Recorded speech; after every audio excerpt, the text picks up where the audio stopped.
Lou Thesz faithfully defended his World Heavyweight Championship. Rogers strut. Kowalski's got him right where he wants him. Dory Funk Jr. wanting that World Heavyweight Championship. 10 pounds of pure gold. Simon Felder's Dusty Rhodes has just become the World Heavyweight Wrestling Champion.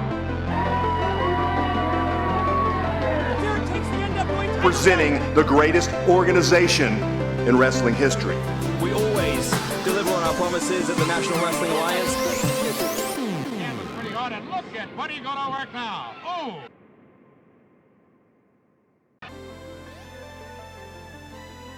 Hey everybody, it's Durger time. Thank you for joining me once again for another episode of NWA The Dynasty.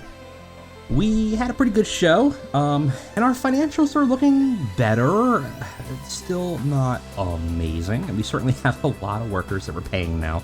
So that's going to be kind of expected to some capacity that we're going to be running into issues. But we did, in the last episode, get rid of our training facility, so we don't have to worry about the extra $42,000. Hopefully that helps us a little bit here when it comes to our financials. Obviously, we made money last month because we sold it, but that won't last for long. So that we are burning through that war chest. Our roster costs are not horrible, but we certainly have some pricing here that's pretty rough. Nick Aldis for paying $8,700 a month because for some reason he was on an exclusive written contract when I started this. That's fine, honestly. That's not horrible.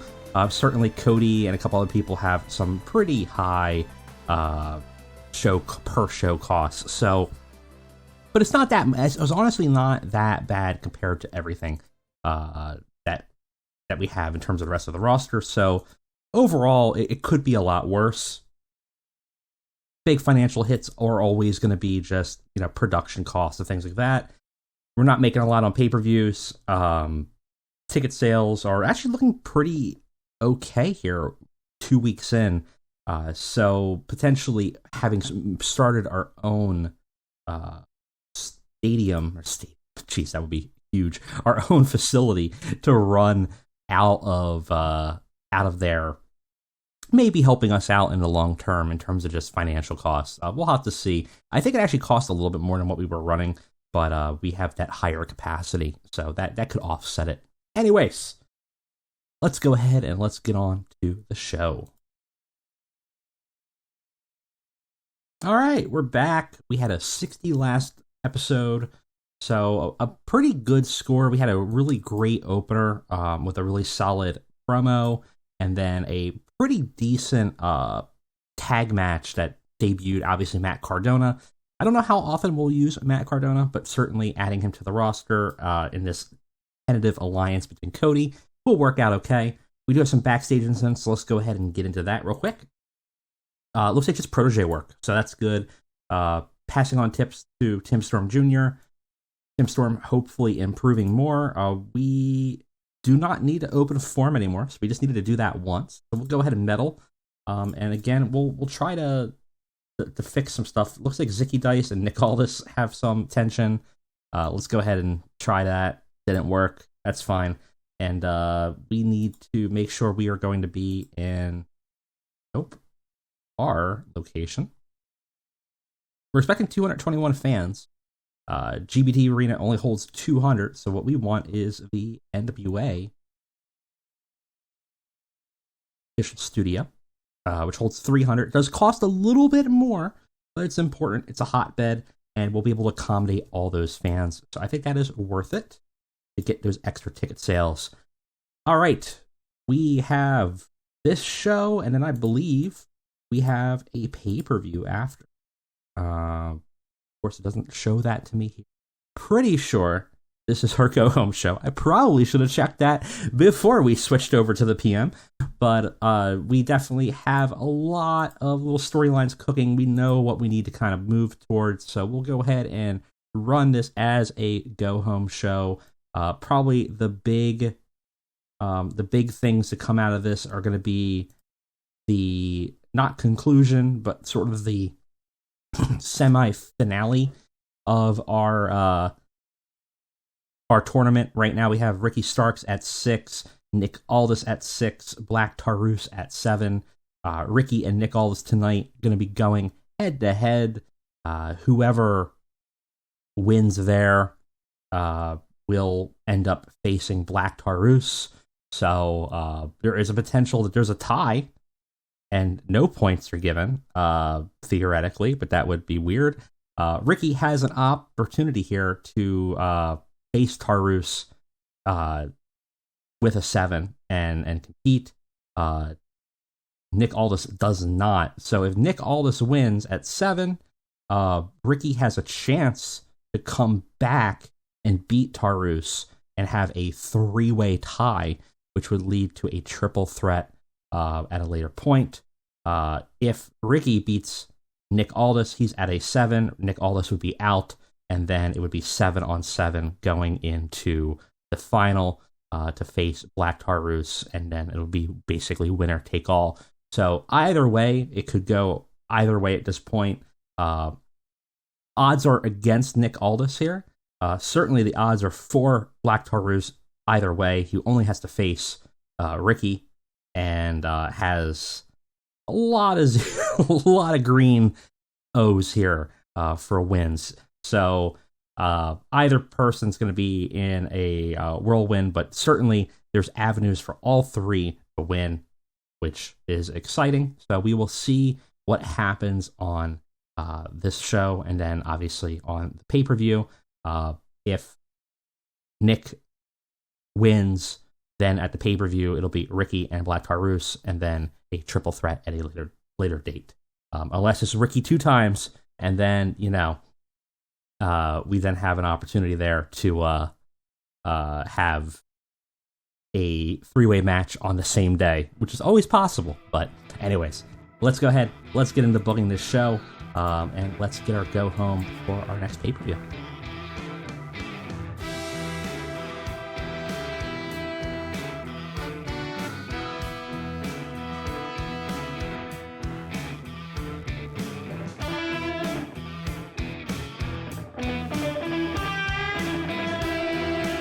All right, we are back for our go home show, I should say. For NWA Worldwide, we have a whole 125 minutes in the bag.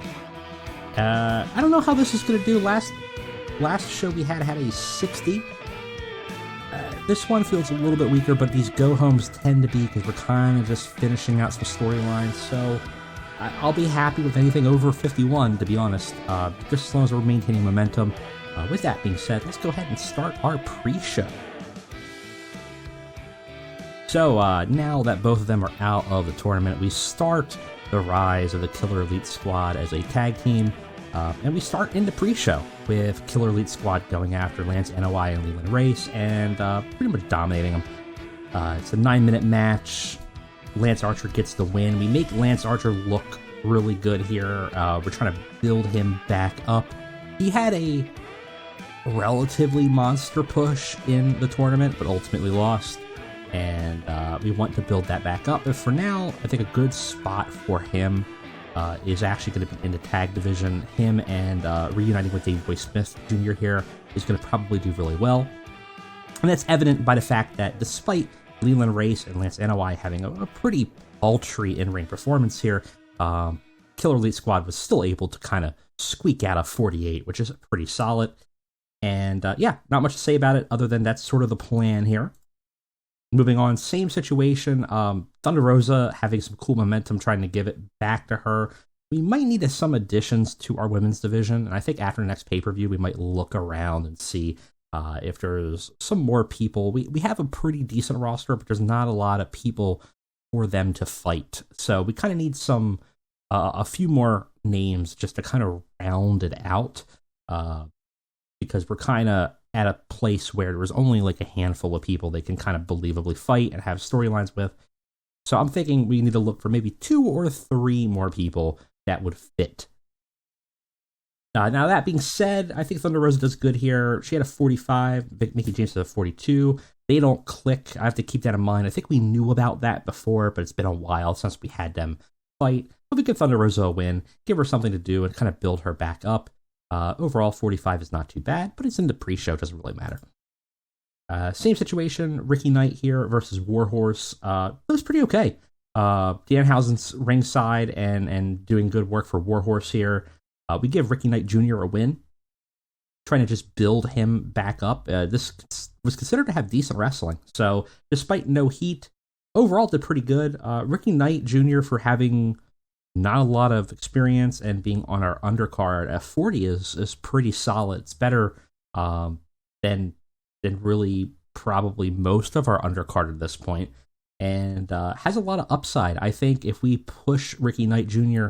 into a position of like a lower card story, which I kind of plan on doing after this pay-per-view, I think we have some potential to make a good mid-carder for us within a couple months. So certainly the plan there. I think Ricky Knight Jr. has a lot of upside for us. Warhorse showing, again, being a pretty good hand, and at being a 51, not too bad. It gets us a 46. Starting to show off proper, we have a pretty decent 4-way tag match. We already know the Horsemen are going to be fighting Von Erich, so this is more of just like a showcase for each other. So we have Outlaw Inc., New Horsemen, The End, and the Von Erichs. New Horsemen defeat everybody, technically, in a match. They end up getting a win on Mike Perro. So we protect Eddie and Homicide a bit. We protect Von Erichs, but we kind of still are showcasing the New Horsemen as a team. This gets a 52. It's pretty good. Eddie Kingston obviously shining above everybody else here. We worked a crowd, which I think probably did pretty well to get the crowd going. Performance that Eddie Kingston stood out as being particularly good and got to show off to a strong start. Everybody looking pretty solid in it. It's a wide range of skill sets here, from Brock at only a 35 to Eddie at a 72, but everybody else is kind of hovering around the same period. So 52 is pretty good considering the wide disparity between the talents. Ultimately, though, obviously the goal of all of this is to build up the Horsemen, and specifically build up Brock Anderson, and try to kind of build him up so that he's not at a 35, he's at least a 40. So far, I think it's working. I think by the end of this feud, we will have some popularity behind him, and we'll be able to build this team up. And depending how it goes, if it's Von Erichs retain, if New Horsemen take it, we have a whole host of new talent free to challenge everybody. So the goal is to kind of build that, and I think it's succeeding. So I'm pretty happy with it. Afterwards, we have a little segment where just the New Horsemen, the Von Erichs, kind of greet each other in the ring after that match, stare each other down a little bit. They shake hands. It's going to be a face versus face storyline. That's a little bit of a problem because we do have disposition penalties on. So we are not going to get the optimal storyline. But really, just in terms of booking, I don't think every match and every storyline has to be heel versus face. So that's sort of a wrestling trope to me that I don't think necessarily makes a ton of sense. I don't think it's realistic. And this is just going to be a story about two teams facing each other. We could have turned one heel and go, and maybe we do at some point and run it again. But for now, it's just face versus face, and we'll take the penalties if we need to. It's fine. We do lose heat for the storyline. It was running a little hot. Unfortunately, their charisma, which I think they were all being graded on here, just isn't the best. There's not much that we can grade the Von Erichs on that are strong. They're kind of like good in ring or decent in ring, but they're pretty much abysmal on like every category in an angle. Brock Anderson also being a charisma vacuum, and Pillman just being average. So all things considered, 40 ain't horrible. But that is sort of what we're dealing with here. We cut to the office. We got Dustin Rhodes walking into his office. He sees Cody sitting at the desk. He's smoking a cigar. He's on a phone. His feet are up. He has made this place home. You can see a little bit of discomfort in Dustin Rhodes' eyes. Obviously, they're brothers. Obviously, Dustin has ownership of this. Cody has some ownership of the NWA, but has really been a talent. But it seems like he's starting to make deals without talking to Dustin. And he's on the phone with somebody, and he goes, yeah, no, I think this is going to be the start of something really big. This is great. Yeah, no, I appreciate it. Well, I'll see you next week. He hangs up the phone. Dustin asks him why he's at his desk and who he's talking to. Cody doesn't let him know. He tells him, hey, listen, NWA is a family business. He's just making some deals for what's best for business. Dustin just says, I just don't appreciate not being in on the loop on this. He goes, don't worry. It's just something that came up. I'll be sure to share it with you for anything in the future. Don't worry about it. Dustin clearly does not trust Cody anymore. You could see it in his eyes as Cody leaves. He's got this sort of concerned look in his eyes as he watches Cody walk out, feeling like Cody's up to something. Cody's not been the same since he's gotten the belt. He's clearly tapped into a darker part of himself, a cockier element of himself, maybe a lot of pent-up aggression for the last couple years are starting to kind of bubble up, and maybe that ego is starting to seep in, and I think Dustin's starting to get fearful that he can't control Cody anymore. So a little bit of brother tension building here. They, of course, do very well together. The crowd seep into the segment. Both of them kind of just ribbing off of each other, and Dustin actually enjoying the freedom to go off script, end up performing very well in the segment. It's a 63. I wasn't sure what to think with this here. Obviously, Delilah Doom only has a 20. She is injured, but she's working with the injury. We're kind of continuing this storyline a little bit of Kimberly and Delilah Doom. So we have Ramona Riot and Delilah Doom versus Kimberly and King Kota Kai. Kimberly and Kota Kai defeat Ramona Riot and Delilah Doom in 12 minutes. Kimberly pins Delilah Doom, who's injured after a palm strike. Delilah Doom had limited involvement, so didn't do very well in the match. Overall, actually didn't do too bad. Got a 45. Everybody in the ring otherwise had about low to mid 50s, and it actually got the crowd hotter, and we built up this storyline a little bit. I don't think we're going to be able to do anything with the storyline at the pay-per-view, but we might write an angle to injure Delilah Doom further, just to kind of write it off. And maybe we spring in something with like Ramona kind of defending Delilah's honor a little bit. But for now, this is kind of on hold until Delilah's like 100%, because I don't want to risk a longer injury for her if she's working through it. We have a actually fairly solid match here. Tim Storm Jr. versus Colby Corino. Poor Colby cannot get a break here. He loses to Tim Storm Jr. in 15 minutes by submission. Tim Storm has a 36. Not bad. Not too bad. Colby had a 51. It's much better. And segment ultimately got a 48. Tim Storm off his game usually kind of does like low 40s. So a little bit worse for him. But, he's a younger talent, so his consistency is going to be weaker. But again, our goal here is to just kind of continue to develop him as our project here. QT Marshall on the ringside doing good work. And it did get the crowd hotter once again.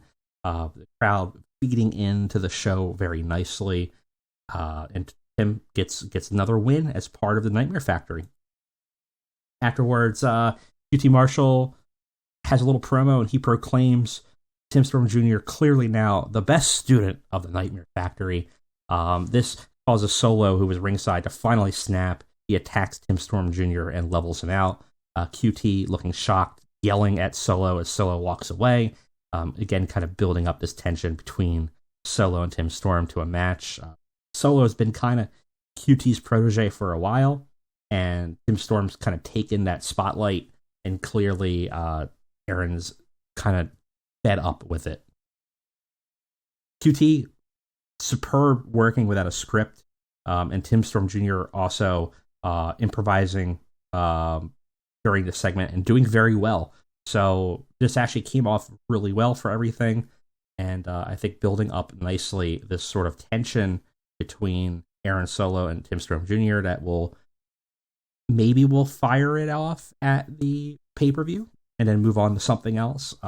I kind of expected this to be a longer storyline, but I think we have other ideas in mind for Tim Storm.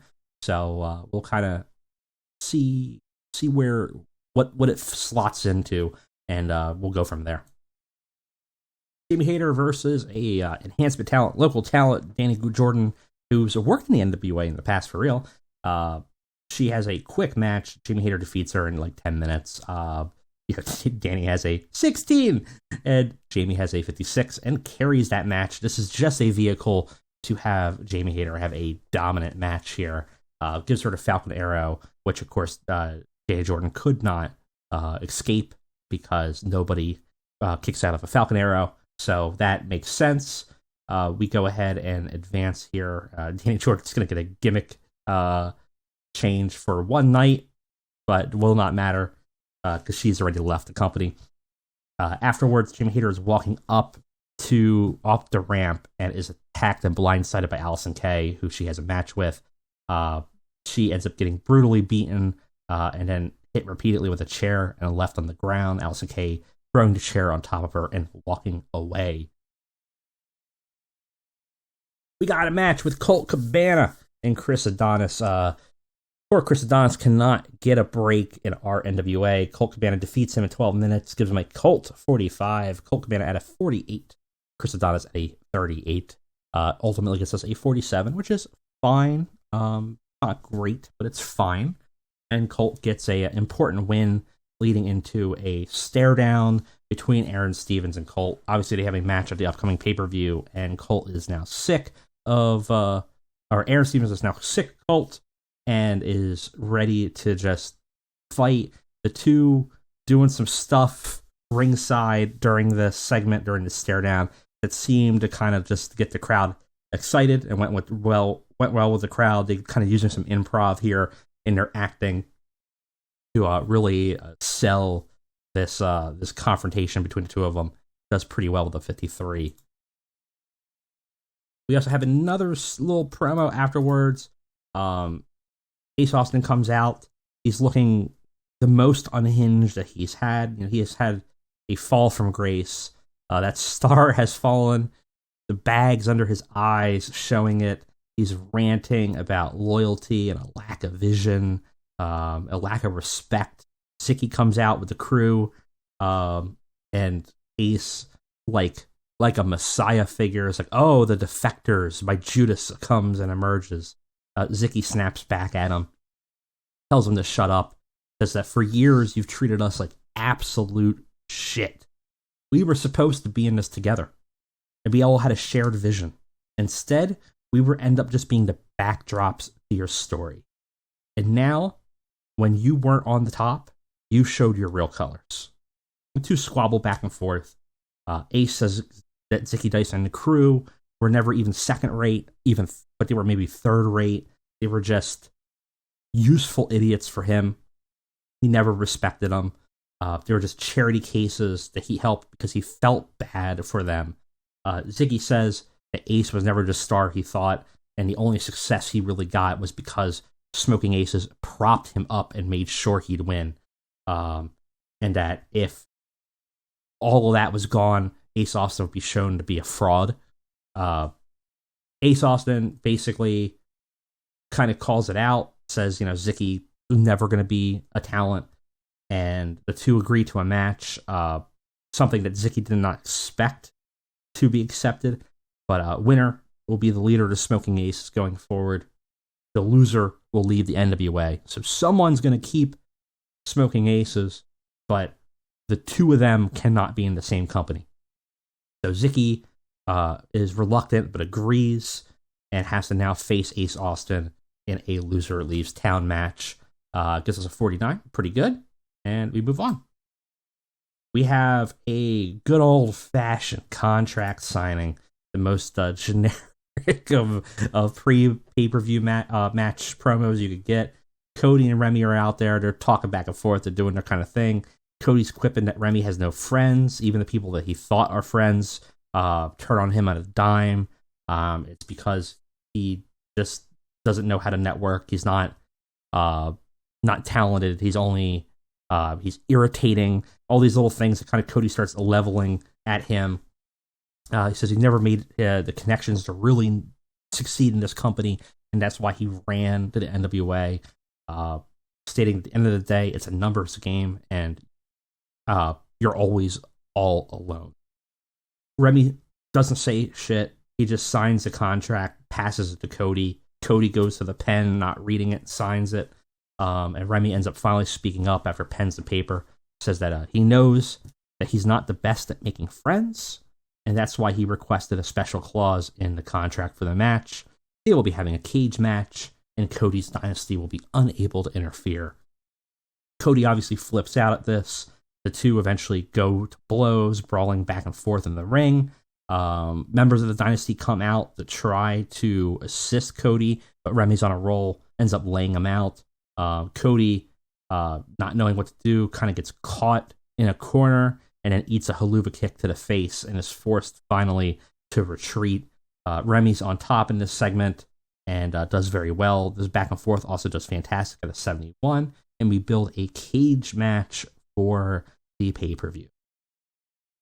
We got our main event, which does okay. I expect this to be a little underwhelming, which is why I said that it's not going to be a well-ranked show, but this felt like the appropriate main event for NWA Worldwide.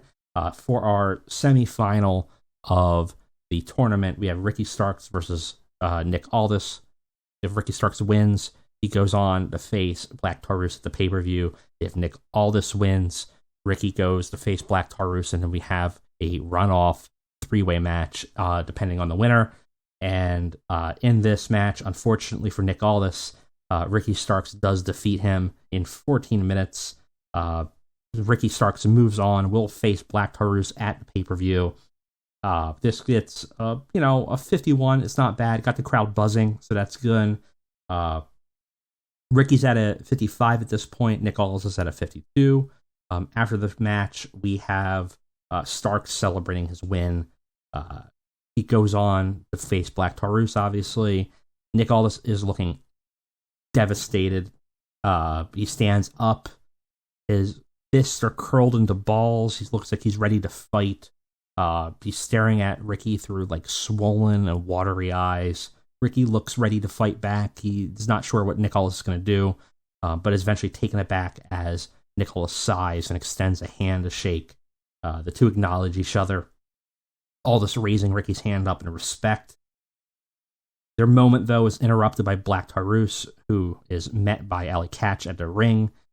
She sends him off to go attack them again, but ultimately Taurus, while getting into the ring, Nick Aldis and Ricky kind of manage to fight him back.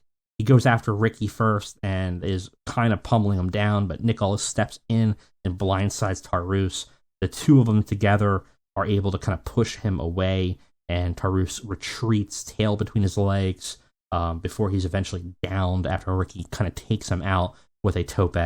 So we build up that Black Taurus does have chinks in the armor. Unfortunately, though, it took two people to take him down. Can Ricky do it? I don't know.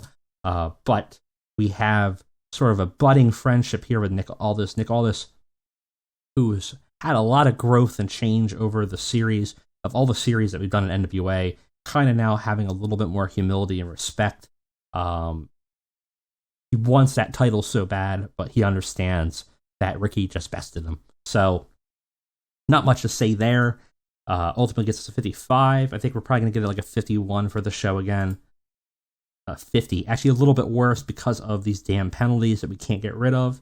But we didn't really have any barn burners. But if you look at all the green, it's pretty consistent. So I'm not too upset. Ultimately, as long as we get all 18 regions popping and increasing popularity, that's all that's really important. Overall, pretty good show leading into the pay-per-view.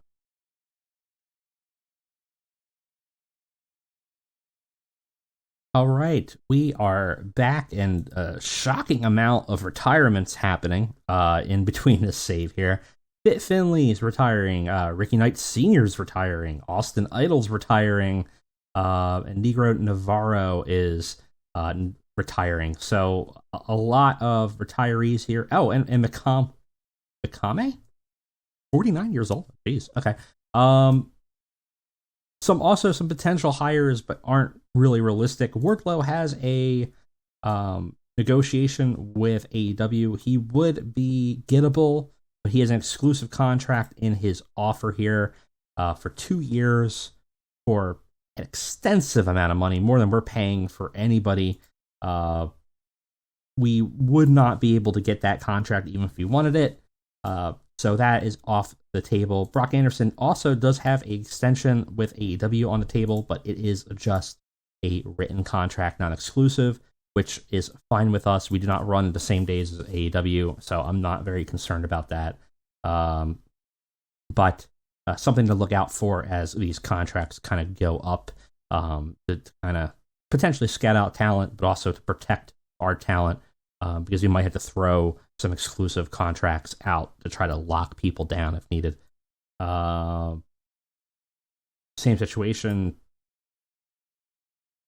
Don't know why we must have him on a wait list. So I was like, we don't have Matt Basso. Obviously AEW making that contract offer. We had 19,692 fans watching. Show was considered excellent, so very good overall. Money still slowly draining, but if you look at this, we are making more money in our ticket sales. I think we're going to make more money in our ticket sales. We're not making as much as we did in March. Not sure what happened there that we made so much money, but we are doing fairly okay. I think we're probably going to be a little bit higher than in April. And hopefully our sponsorship and merch money ends up being a little bit stronger as well. We will have to see. But we've kind of are not hemorrhaging as much anymore, though. Looking at this, still looks like we're going to be a little bit higher going forward. But we're not going to have to pay for the training anymore. So hopefully once the sponsorship money kicks in, that will kind of absorb some of that impact. But still running red, but you know that's fine. That's fine for now. That is it for me today. We have Legacy in 4 days, so our next show will be our pay-per-view, where we got a lot going on, including the finale of our tournament. Obviously, with Ricky Starks at 7 facing Black Taurus at 7. Winner getting the television title. Our tag titles are on the line. Our women's titles on the line. Our main title, the World's Championship, on the line. We still have several people in the alliance, and shockingly, nobody has borrowed anybody for matches yet, which is kind of crazy. Everybody is just ours. So we had talked about the fear of potentially some of these guys getting usurped, but right now, not the case. So kind of interesting how that happens. We'll look at maybe adding an extra player into this whole thing in the future, as well as starting to incorporate some talent as we go forward. But right now, I want to just focus on who we have and building them up. But that was it for me today. Thank you guys for joining. I'll see you next time.